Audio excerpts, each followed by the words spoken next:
Hi, I'm Ubaid Shah from Commodity Insight. In this video, I'm going to give you a quick look of our latest web-based analytics product. It's called Global Steel Capacity and Competitor Insight. Given the current volatile market conditions in the steel industry, it becomes quite essential to have an up-to-date knowledge of who is doing what in terms of capacity additions, capacity closures, new project announcements, merger and acquisitions, and so on and so forth. Global Steel Capacity and Competitor Insight product will provide you all such highly insightful knowledge about the global steel industry. It covers more than 2,000 steel producers. Now let me give you a quick look of some of the features of this unique product. Here we have two sections. So this section is about the steel capacity and forecast, while this section is about the underlying projects in the written analysis. So here we see country, product, and company tabs. So let's suppose if I click on any of those countries, we cover almost the whole world. So let's suppose if I click on Albania, I will get the Albanian picture of the steel capacity. So here in this page, I would see Albania and its capacity by different product or equipment. So we have categories, we have subcategories, as you can see now here. We have the unique selling point of this product is actually it's not just giving you one value, but it actually provides you the forecast as well. So we will see across the next couple of years time that how the capacity will evolve, either there will be closures or new capacity. Now these numbers, just let me highlight again, these numbers are just for demonstration purposes. Now if I want to say the capacity by product, I can choose a product from here. So actually these are the same products which we are looking here in a country page. For instance, suppose if I want to see any of those products, let's suppose plate. So then I will see the plate page where it can, the application can display all the production of plate by country. So it aggregate all the plant's production into one row, and it will show you for each respective countries. So if a country doesn't produce any plate, it would show only the empty rows. So you can see all the countries. Again, the data is just for the demonstration purposes.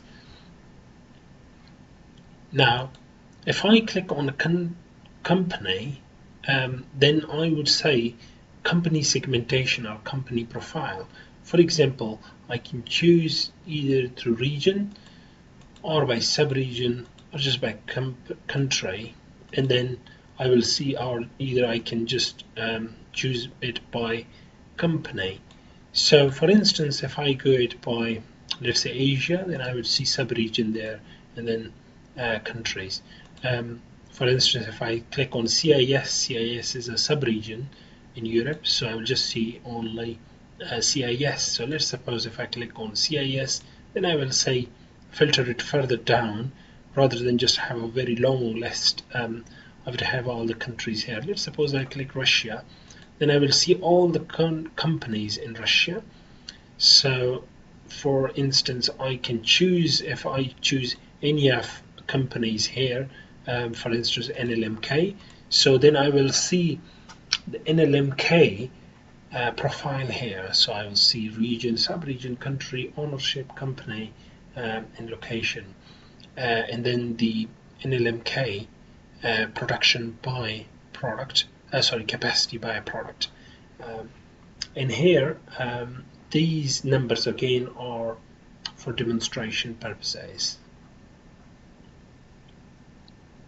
Okay, so then we have another section which is actually showing database of the plan of the various projects. So for instance, when we see a fluctuation in a number in a country or a region or a product, those fluctuations are based on the project we are tracking. So if there are any closures, if there are any new announcements, we track those and we categorize them according to our own methodology.